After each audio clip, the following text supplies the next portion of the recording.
Hello everyone, welcome to our webinar Rotterdam, the Gateway to Europe. My name is Rosalinde van Lommel and I am working at Maersk as the Business Development Head for North Europe. This event is designed to give you more information about the inside and ever-developing supply chain and resilience that we need to bring to the logistics platform every day. We have an amazing lineup for you. We start with Albert Veenstra, who is the Academic Director in the Master of Science for Maritime Economic and Logistics. Then followed by the Director of Containers for the Port of Rotterdam, which is Hanna Stelsel. We will move on to some Maersk colleagues. We have Jordi Avalanea, who is responsible for the implementation of all our European customers. And then, last but not least, to Oliver Spapins, who is responsible for our product portfolio in Europe as well. It's going to be an amazing webinar. Let's get started. Hi, Albert. Thank you for joining us and being our first keynote speaker. I'm really looking forward to what you have to say to us, and thank you for sharing your time with us. Thank you very much for the invitation.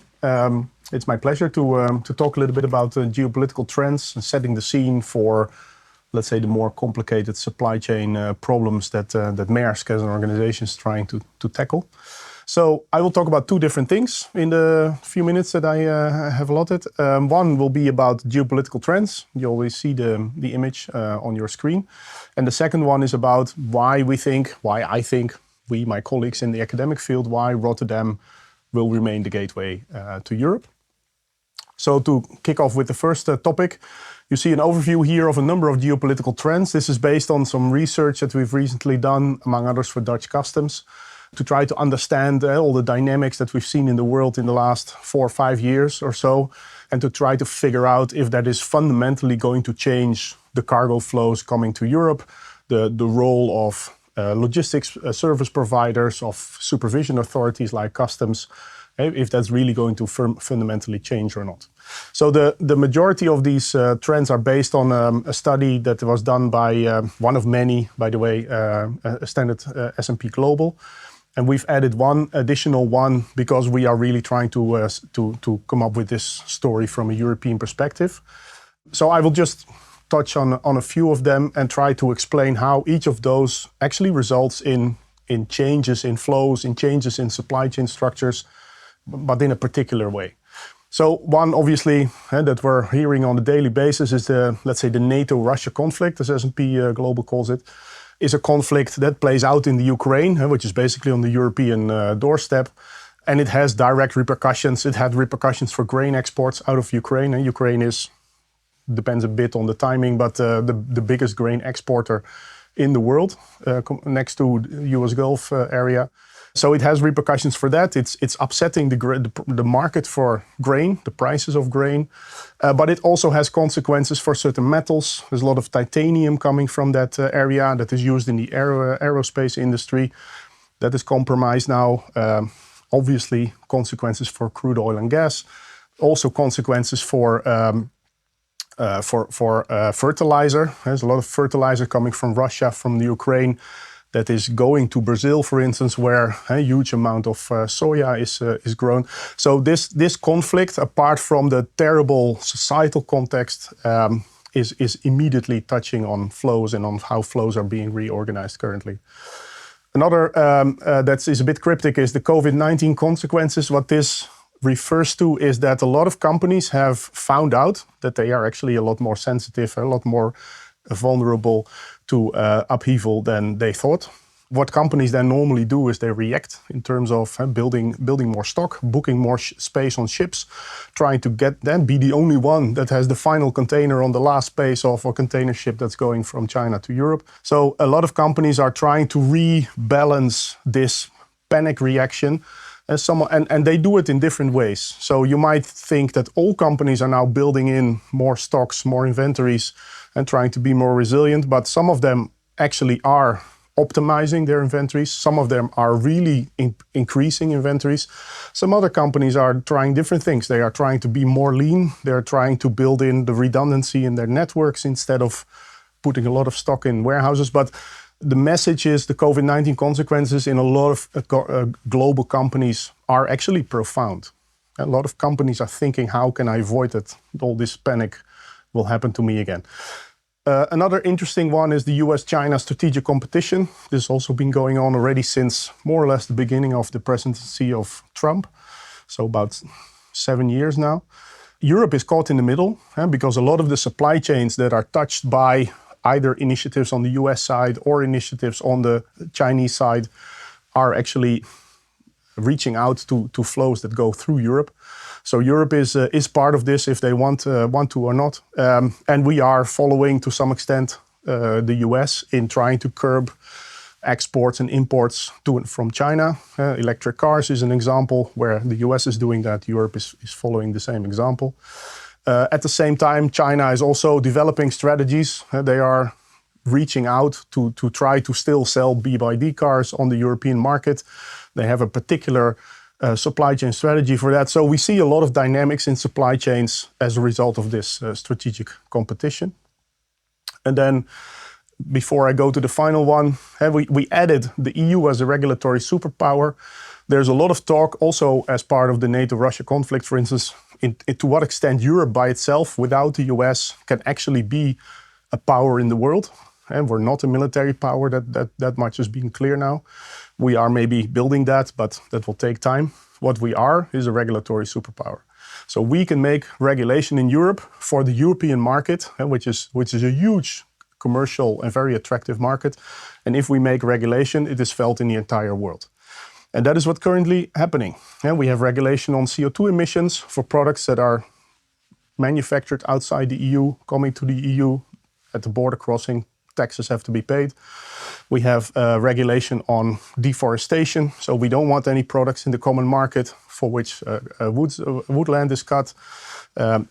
There's a lot of this type of regulation that is being pushed out and that has profound repercussions for supply chains. A lot of this regulation requires parties to reach deep into their supply chain, collect data that they didn't collect before, set standards that weren't there before, change standards because there were standards in many cases, but they have to be changed as a result of the regulation. So it has a big impact on supply chains. And then finally, renewed pragmatism. There's a little bit of, a little bit of light at the end of the tunnel, because you might think that a lot of companies are stepping away from globalization, but that is actually not what is happening. And they are realizing that we didn't globalize for nothing. There is a very rational sense behind it. We do have to figure to cope with the sensitivities, with the vulnerabilities around the world. So there's a number of companies who are pursuing a strategy that McKinsey has called China Plus One, which means not all your eggs in one basket, not all 100% production in China. You produce a lot in China, but also somewhere else. And usually that somewhere else is not Europe, is not the US, it is usually still Asia. So the consequence of all this is actually that we are seeing that supply chains remain global. They are actually still growing to some extent with different percentages across the world, but they are also becoming more and more complex. So the second part of what I quickly wanted to say is why Rotterdam, and why is Rotterdam a gateway to Europe? This is a story that starts way in the past, but I will skip over that quickly, not to bore you too much. What we have developed, let's say in the last 3 decades or so, is a system in which infrastructure counts, infrastructure, multimodal connectivity, but also a lot of capabilities of how you cleverly organize logistics. And not only in the Netherlands, also in the surrounding countries, in Belgium, in Denmark, in Germany, in the UK, we have a very sort of sophisticated way of developing modern, very smart logistics solutions that is grounded in excellent education, in excellent experience, also in large volumes of flows. And that particular ecosystem of capabilities and competences, that is, to my extent, in my opinion, what really drives the fact that Rotterdam has been the gateway to Europe, but will also remain the gateway to Europe. Thank you very much. That's super insightful, and I've learned a lot of things that I didn't know before, and I hope our audience is doing the same. You painted a picture globally, and you brought it down to Europe, so Northwest continent. You said the infrastructure here is quite good, but what is really the key element of advantage for the Rotterdam port compared to Hamburg and compared to Antwerp, for example? 2 things, basically. We are quick. We can reach a large part of Europe very quickly with all the modal transport solutions and the possibilities, but also the customs procedures, how the way we deal with them in the Netherlands. And we can deal with large volumes. So, and we can deal with everything, right? So it doesn't matter what you're trying to transport. There is always somebody in the Netherlands or in the vicinity who knows how to do this, who specifically knows what requirements are in place, what authorities to talk to, how to deal with keeping the goods in a good condition. So that is, I think, what makes Rotterdam a very attractive place to do logistics. So quantity and quality in Rotterdam. Yeah. Good. The combination. The combination of both. Thank you very much. And now we are joined by Hanne Stelzel of the Port of Rotterdam. Hanne, nice to see you here, and thank you for making time to actually talk to us and be our second keynote speaker. I'm very curious to hear what you have to tell us about the Port of Rotterdam. Thank you very much for the introduction. The Port of Rotterdam serves several critical roles for the Netherlands, but also for Europe as a continent, making it a key player for European economics and logistics. It is our purpose to connect the world and to build tomorrow's sustainable port. While doing that, we are a major logistical hub, the largest in Europe. And that means that we are facilitating the flow of goods from Europe to the rest of the world. And we do that from a strategic position that on the one side facilitates the largest vessels, but also with a very attractive and extensive network to the hinterland for rail, road and barge. If you look into the container business, that means that we are handling approximately 37,000 containers a day. Quite impressive numbers. But not only that, we are of course also facilitating the flow of liquid bulk, of dry bulk, of break bulk. And while looking into this, we are also a major energy hub. 13% of European energy supply goes through the Port of Rotterdam. And it makes it a crucial entry point for different kind of energy supplies, like oil and gas at the moment, but increasingly also for alternative fuels, for hydrogen. And that gives us a crucial role in the European energy transition. We have a large industrial cluster in the Port of Rotterdam, 12,500 acres of land, giving home to more than 3,000 companies and employing more than 190,000 people in that area. So it's really an economic product key to the Dutch economics and to the European economics. We do see ourselves at the forefront of sustainability, a front runner in innovation and digitalization. And I'll share some examples in a minute. If we first look into the developments lately in the Port of Rotterdam, we can see that the first half of 2024 was basically on the same level as it was in 2023. We could see a decline in crude oil and coal, but an increase in the container business with 2.2% in TEUs and 4.2% in tons, which basically has to do with the relation of full and empty containers. And when we look into this container business, we are very optimistic for the long run. We're slightly optimistic for the rest of the year, but we're convinced that there will be a growth of the container business. And this is why Port of Rotterdam early on decided to invest into the container cluster. On the slide, you can see several investments that are currently being taken in order to make Port of Rotterdam ready for the future. You can clearly see the container clusters pointed out here, different terminals that are enlarging their capacity. One of them is APM terminals, doubling their current capacity. But we're also, of course, looking into the infrastructural side of transportation. When it comes to rail, we are building an additional rail yard. There's the SAIR container exchange route, connecting in future all deep-sea container terminals, making the exchange of containers between those terminals much easier in the future. We're deepening basins and heavily investing that the infrastructure is able to handle an additional 8 million TEU in the year 2035. And that is one part of the puzzle. But we're in the middle of a transition, and that means that we also need to become sustainable. And that means that we need to increase the efficiency in the port at the same time. And when we look into making the port more sustainable, we're getting also the infrastructure ready. Think about shore power, bunkering opportunities, for example, but also on the logistical side. And if we dive into the logistical side of this puzzle, there's a huge challenge ahead where digitization will play an enormous role in order to achieve sustainable and efficient, reliable handling in the future. If you look at the port call, there are several opportunities to improve with the help of digitalization. With just-in-time sailing, a vessel can reduce the overall emissions with up to 14%.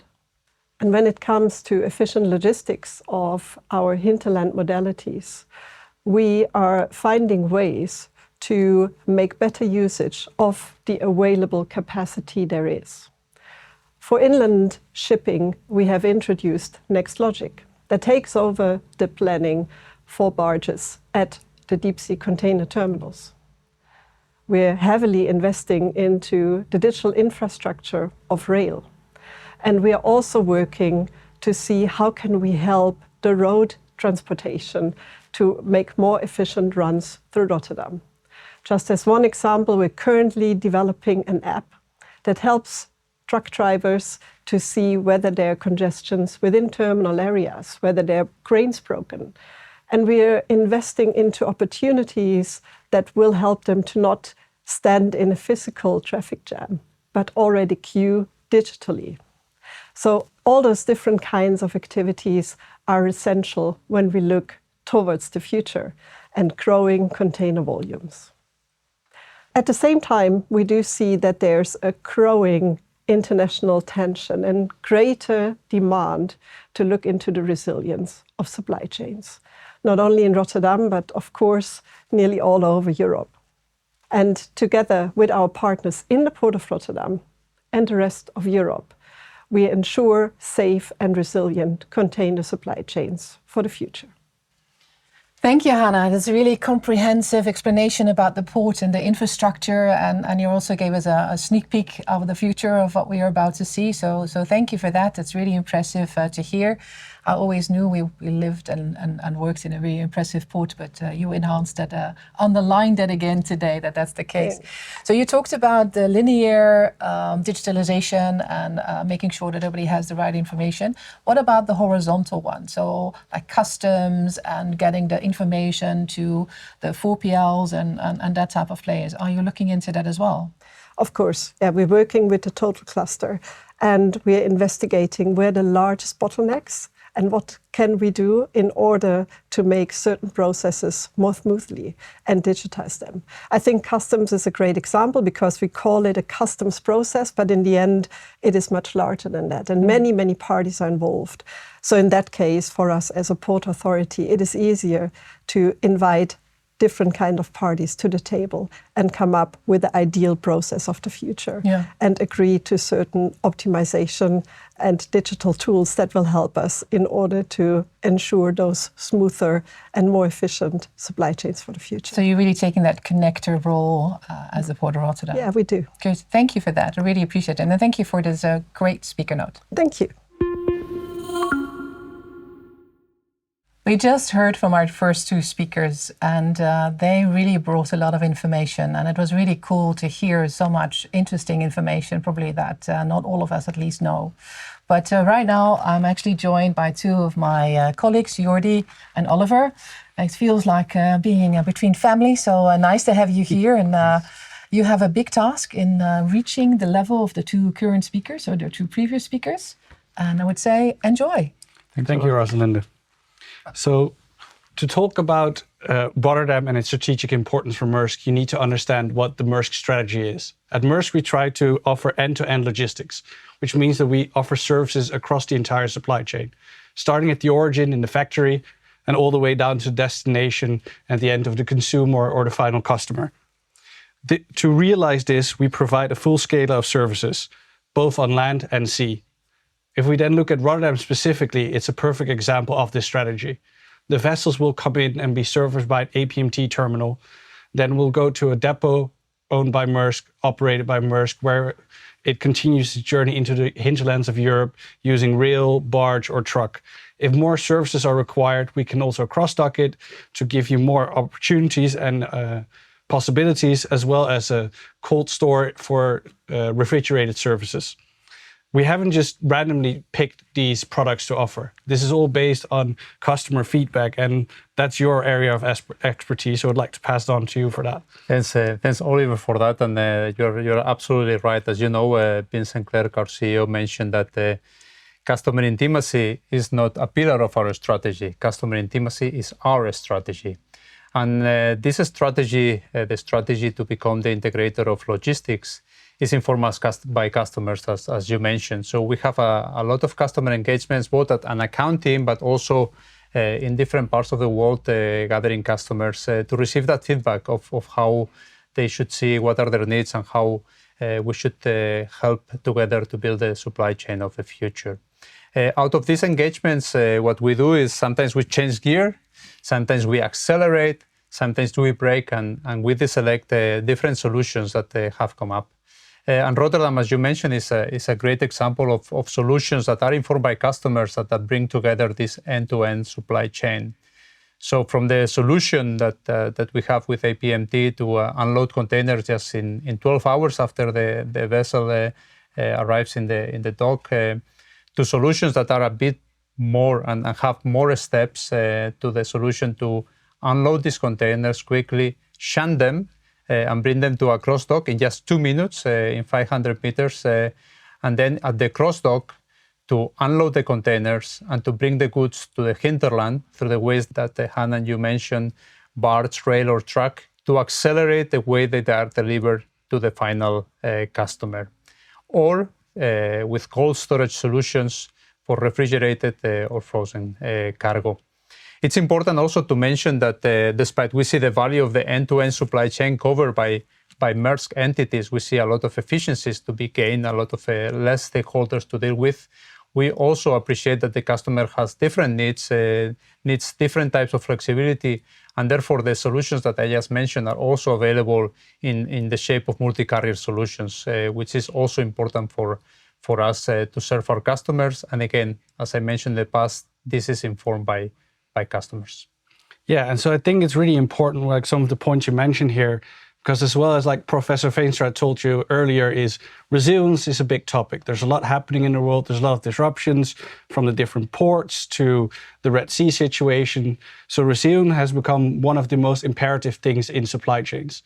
And to create resilience, you need flexibility. And by the fact that we as Maersk offer this entire range of services means that we can offer you, the customer, this flexibility. If you need to speed up, slow down your cargo, or for example, you had cargo directed to Italy, but the demand is low there, you actually want to Germany, you can do it with Maersk. We can redirect your cargo through the cross-dock or even go to different modalities, even air if that's required. The second part, which is really important, which you also heard in the port of Rotterdam, is visibility, or the new capabilities that techs give us. If you want to have a flexible, resilient supply chain, you need to understand where your goods are and what you can do with them. And therefore, I think our managed by Maersk solutions are really important because they offer this wide range of visibility tools as well as management tools where experts in the field of supply chain can help you and your company if you maybe not have an in-house supply chain team.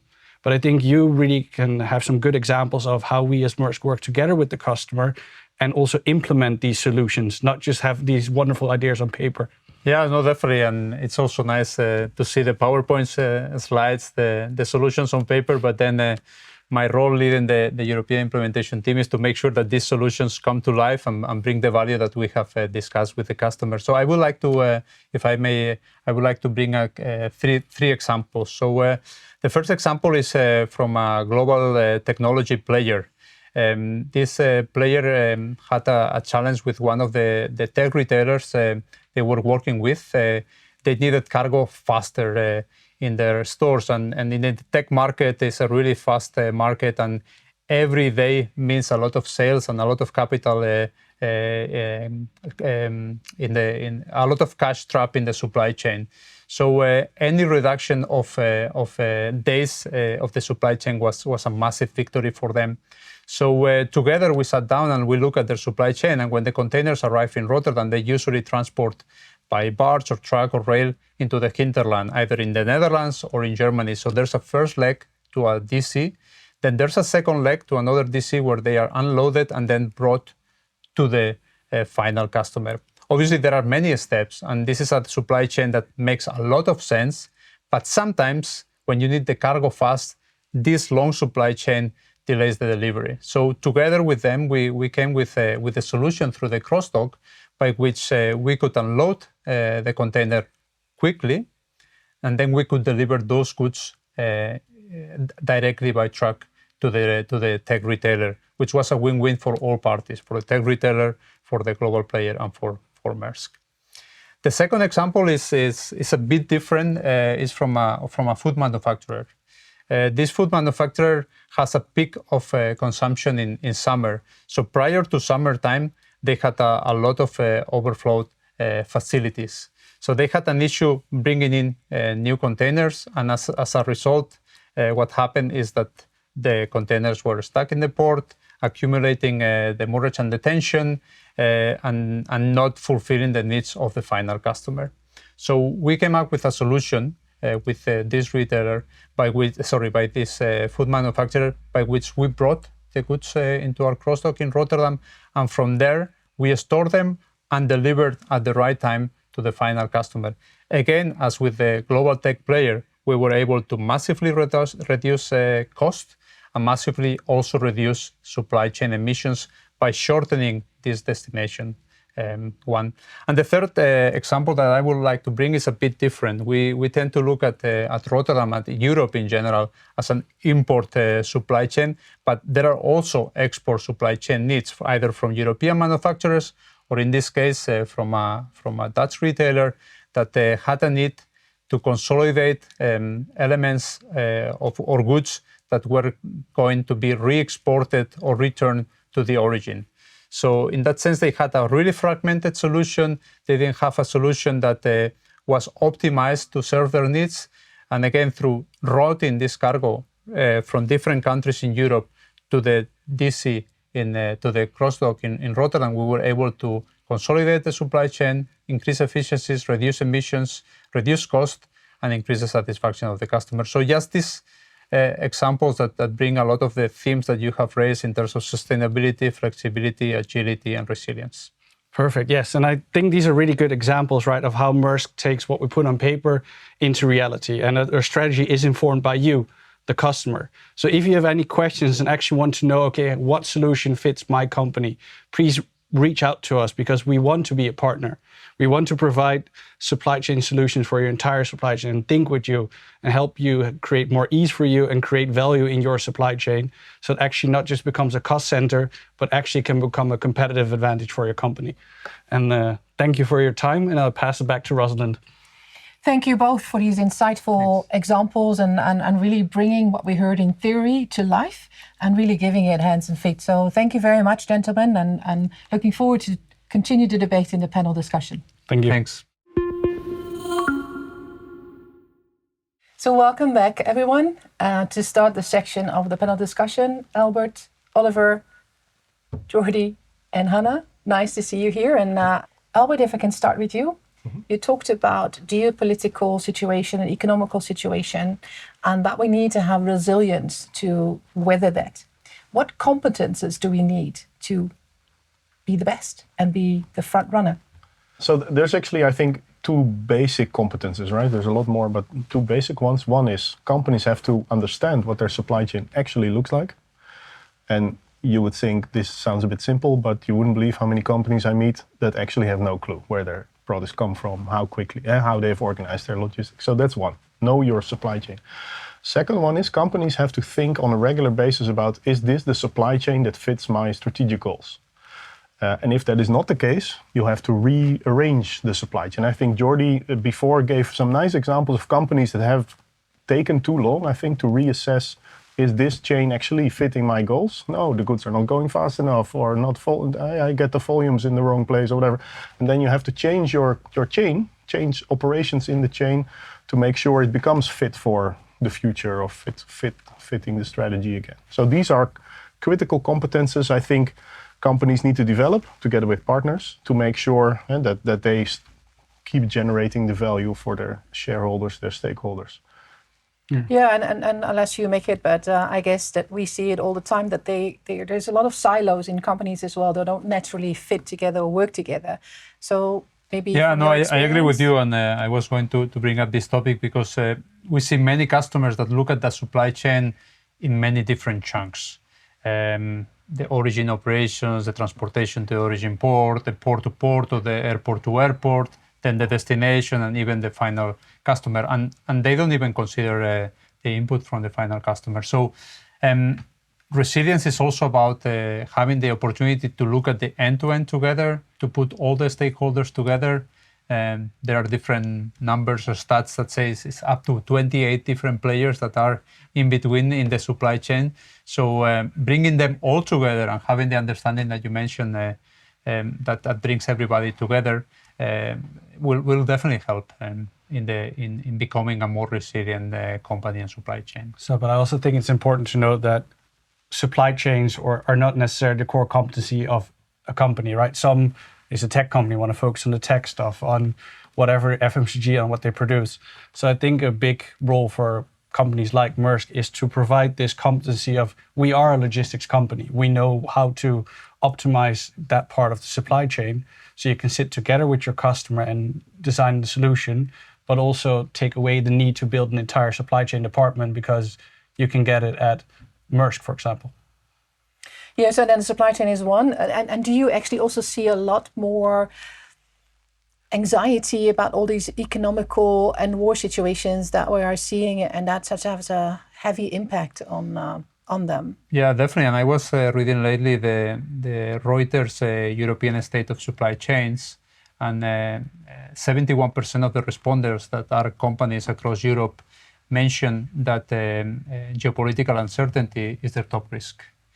And we tackle that at Maersk in different ways, and I would like to give a bit of an analogy of how we deal with it in the short term and in the midterm.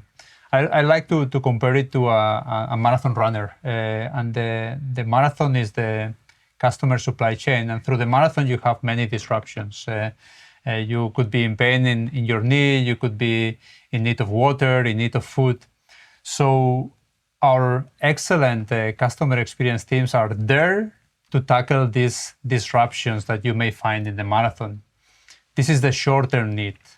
At the same time, there's a need in the mid-long term to redesign the supply chains, as you, Albert, mentioned, to look at it in with different lenses. And we have foot on the ground in different places in the world. We are ready to support customers if the next marathon they want to do in trail, they want to do a hilly marathon, they want to do a downhill marathon, or even a shorter race. So it's important for us to be there when the customer feels that pain in the short run, but at the same time support the customer in developing solutions for the mid and long run. I love your marathon connection, because you know the Dutch won the Olympics marathon, right? So yes, that's she's a a good hero. connection then to ask about the strategic input from Rotterdam. So how do you mitigate the risk and make sure that the strategical resilience is there? I do think that we do have a role to do that for the port area, for residents in the local area of the port, but then, of course, for the global supply chains. And as I said earlier, there's this vital role at Port of Rotterdam to supply the European continent, to supply households with goods, to supply the production and industry in Europe with goods that they need. And we need to make sure that those supply chains keep running, even though they're being disrupted. And it means on the one side that you need to be prepared and you need to have better insights in what might be coming. You need protocols on how you react together with the relevant parties that you're working with. And you need to be prepared for worst case scenarios. And that also comes when looking into the connectivity of different modalities. How can we make sure that we're able to shift goods from one to the other modality in a short term? And a basis for all of this certainly lays in digitalization and in making information available. Yeah. And that's great, right? To connect in the 28 elements for logistics, supply chain, and then Rotterdam being part of that. I mean, that's significant, and there's a lot of parts coming together there. But the international supply chain is a lot bigger than that. It's more global. How does Maersk actually take that connectivity, and how do we translate that into a solution for our customers? Yeah, so I think it is important to note that resilience is flexibility in the end, right? It is you're running along the road, to keep the analogy, and you see a brick wall. You need to get around it. So how do you get around these brick walls you will inevitably encounter? And I think what we at Maersk do really well with our integrated planning is we do, for example, modality shifts. So let's say your cargo is in Singapore and you need it yesterday. We can put it on a plane for you and fly it into Europe instead of shipping it in. But even if you're not wanted to put air, you would keep having it on sea. It's 5-6 weeks if you go from the Far East to Rotterdam before the cargo arrives. A lot happens in 5 to 6 weeks, especially with all the data we gather nowadays. So what we do together with our customers is look in this 5 to 6 weeks, and at the end maybe go like, hey, you initially want to get it to Germany. Now we're gonna actually do it to France because situations change. Christmas shopping is really good in Germany, not so good in France or vice versa. So I think giving your customers and giving your supply chain flexibilities and choices will actually help you not only build resilience, but will also be a competitive edge, because now instead of relying on 6-week-old data, you can rely on the data of today. Yeah, and then to top that, probably also some predictability as well, to go into the technology era on where we are. Sort of jumping back to you, Albert, what do we need if we look at the big economical 8 elements that you mentioned, right? The key topics.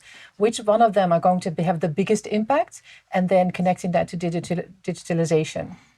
Currently, I have a bit of a hang-up at the moment with regulatory developments in Europe. I think that is actually one of the developments that specifically for Europe is going to have a huge impact, because we are developing these rules that reach deep into supply chains that start in Indonesia or in Brazil or in other places in the world. And for good reasons, because we try to create a better society that is not dependent on child labor, and we're not cutting down forests to make products. At the same time, we have difficulty overseeing what the supply chain consequences are. So again, very much there we see the need for really more advanced supply chain knowledge, and for really understanding what it means that you're working in a chain where not everybody is directly connected to everybody else. How you transfer data, how you transfer information, how you transfer predictions in those kinds of settings. I think that's sort of the main challenge going forward. And the last 4 or 5 years have shown us that this competence has not received enough attention, I think, until now. Yeah. So we hear a lot about AI these days and machine learning and all of these buzzwords. Maybe Hannah, you want to jump in here and talk a little bit about, is there things that are happening in Port of Rotterdam that are connected to this, or do you foresee that for the future? Yeah, certainly. They already are. And maybe to build that bridge from what you just said, I do think that one of the major challenges lays in different digital maturity levels. If we look at the port-to-port connectivity, where we have a larger amount of players and larger complexity, therefore, the digital maturity is way higher. And once we go towards the hinterland, the digital maturity decreases while the complexity increases. And that just is a very difficult starting point to bring together end-to-end solutions. And this is where what we're currently doing is really focusing on different parts of the chain first. So to start, for example, with the port call optimization, with processes within the port, and then build that whole digital infrastructure from the ground. And what we do see while doing this is that it needs way more than tech, right? And I think all of us, we had those discussions, but I think that technology makes only a large percentage of what is really needed. We already have the technology. So for many, many pieces in the optimization, it is about behavioral change and to convince parties to work together. And this is where, we need to put a lot of effort into really getting all the beautiful effects that AI and other digital developments bring with them. Yeah. I totally agree with you, Hannah. Sometimes I think of it like the game we used to play as kids, where we were all sitting around in a circle and we were whispering a message to the next one, and then I guess we have all played, right? And then in the end, the last one gets a message that has nothing to do, right? Because it's not just about, and we were all speaking the same language, as you mentioned. We were all using the same tone. We were friends, but in the end, we could only whisper. We could only say something. So there's an element of trust, as you mentioned, in this supply chain that is needed, that we understand that we all win together and we all lose together, that there's nothing to win or to lose by hiding information or not sharing information. So it's not just about the same language or the same tone. It's also about trusting that everybody is in for the game of efficiency, of sustainability, of flexibility, and therefore then we can then build longer messages, more complex messages with AI, machine learning, and so forth. But until we put together that trust and that element of not hiding, then it's going to be really, really challenging. Yeah, it needs the right infrastructure. Right? Yeah, infrastructure, but also the trust. And I think that we've been battling for a long time, right? To how do we exchange information and not feel that we're giving more than that we're actually receiving. And that's sort of the hiccup for a long time to really get all the players on the table. It's also a little bit why Maersk decided to build the supply chain themselves. And a key element is also the hubs for APMT that we have, and enabling that connection a little bit more than what others could do.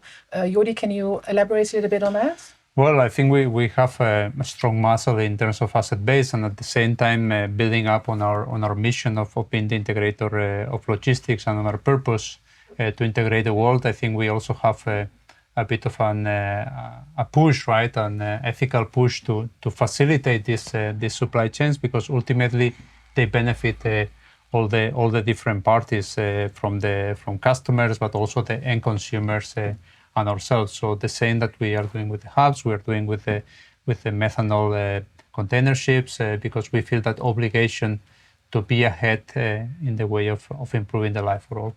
Yeah, so I think what a good example here is Maersk operates in most countries in the world. Most companies won't. And I think a really strong example, if you look at one of our partners in Castellary, who is this smaller Singaporean company which we helped enter the US. It's not Rotterdam, but you can do the same in Europe, right? Because they don't have the staff to build up a supply chain to have that. They sell furniture and they want to sell furniture. And I think that's where we're now in an era where logistics has gotten so complex. It's not just going from A to B anymore. You have customs regulations, you have the anti-slavery laws, you have the anti-sustainability laws. Is the wood from a sustainable source or not? There's so many rules, regulations, hiccups, complexities in the supply chains nowadays that you can't expect to do that and grow your furniture business at the same time. So I think a really strong point of Maersk is where we go in with these companies and go, okay, what is it that you need? And then build their supply chain based on their needs and our competencies. Yeah, and then you're giving a relatively simple example between brackets, where the retailer is the owner and also the seller. And then when we talk about the e-commerce platforms that we're seeing nowadays, well, there is a extrapolate increase of complexity. But also for this, there are solutions. But it starts with, as we all say, right, connecting, in sharing information and really bringing that all together. So yeah, great. Thank you for great examples in this. I just want to go a little bit into a next theme, which is really about the sustainability in logistics. It's been touched upon here and there already a little bit, but maybe Hannah, you want to emphasize a little bit more. You were in your keynote already alluding to it. Can you elaborate? Certainly. So as Port of Rotterdam, we aim to be carbon neutral by 2050. And that on the technological side, of course, asks investments into activities like shore power, which I think is the first thing that comes to mind when thinking about container shipping. So that needs to be installed at terminals. But of course, it's also bunkering opportunities. We already have the opportunity to bunker methanol in Rotterdam. We're storing ammonia, and we're preparing to be a port where all the future fuels can be bunkered.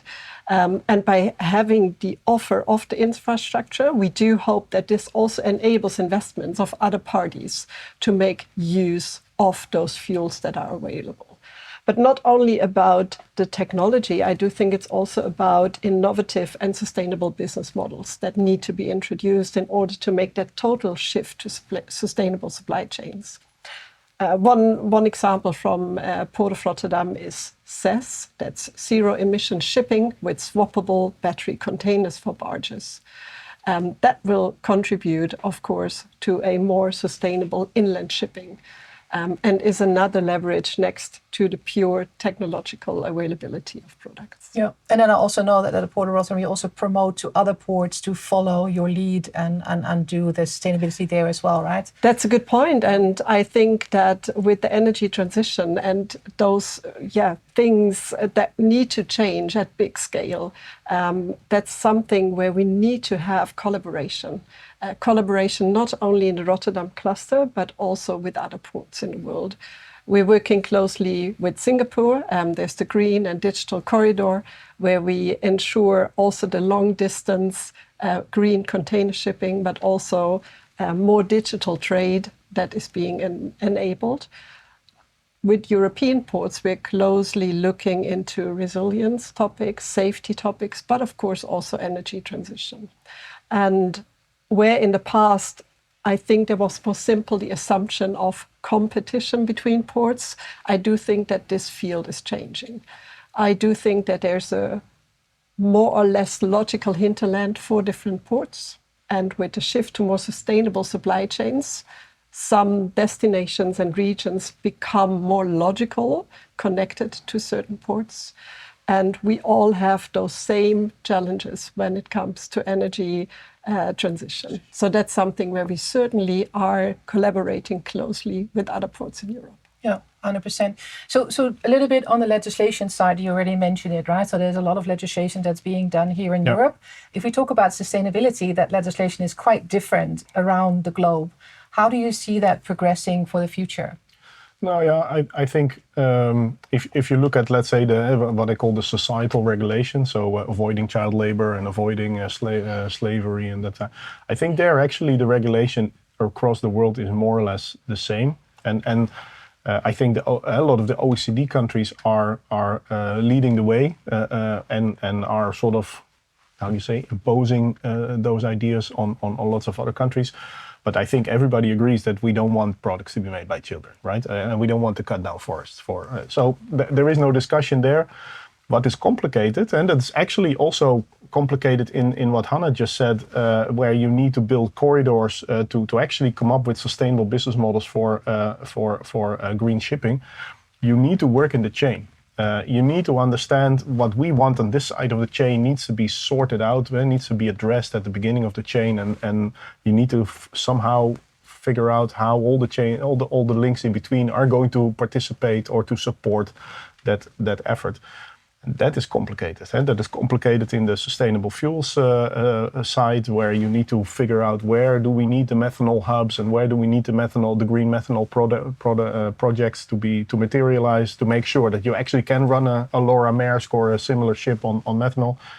In the deforestation regulation, it's a similar story. You need to figure out what do we need to do to make sure that everybody in the chain fulfills the same goals and understands what they need to contribute to actually achieve the final goal. And that's difficult. I think way more difficult than people realize. Yeah. It sounds simple to say, well, we need to work on both sides of the chain. Yeah, but someone is cueing me that we're out of time. And for me, I could go on for another hour to talk about this and really come away with more insight and information. So thank you very much for this insights that you have given us, the energy that you bring to the table, and the willingness to continuously change the logistics to a better place for our children tomorrow. If you, as a viewer, would like to enjoy these people to talk to, you're invited to reach out, and we're happy to engage with you and see how we can actually transform the supply chain and logistics together. Thank you very much.